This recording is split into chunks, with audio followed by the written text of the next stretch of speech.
আসসালামু আলাইকুম। কৃষক বন্ধু সাজিদ ইউটিউব চ্যানেল ও ফেসবুক পেজের পক্ষ থেকে স্বাগত। আজকে আমি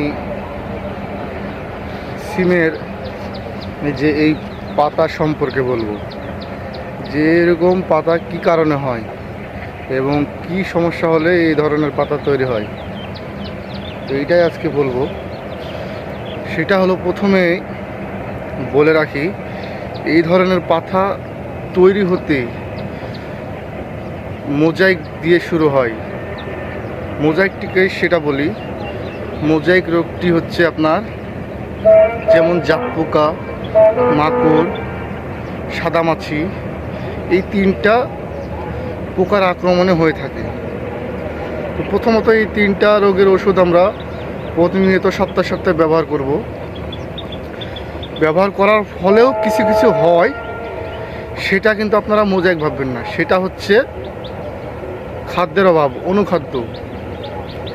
অনুখাদ্য বলতে গেলে এই যে পাতার উপরে জিঙ্ক স্প্রে করা লাগে, তারপরে হচ্ছে গাছের গোড়াতে সার দেওয়ার সময় যে ছিটানোর জিঙ্ক সেটা ব্যবহার করা লাগে।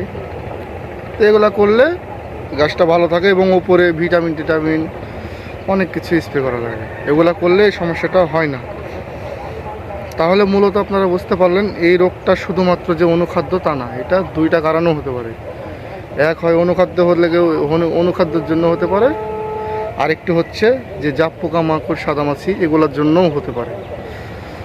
তো আপনারা প্রতিনিয়ত সপ্তাহে সপ্তাহে জাপ পোকা, সাদামাছি এগুলো ব্যবহার করবেন। এগুলোর সাথে স্প্রে জিঙ্ক ব্যবহার করাই যায়, এগুলা করতে পারেন। বিভিন্ন ভিটামিন ওগুলোর সাথে করা যায়।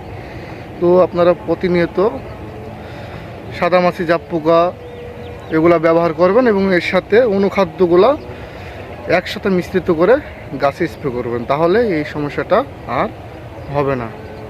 তো সবাইকে ধন্যবাদ। সবাই আমার পাশে থাকবেন, আমার চ্যানেলটি সাবস্ক্রাইব করবেন। সবাইকে আসসালামু আলাইকুম।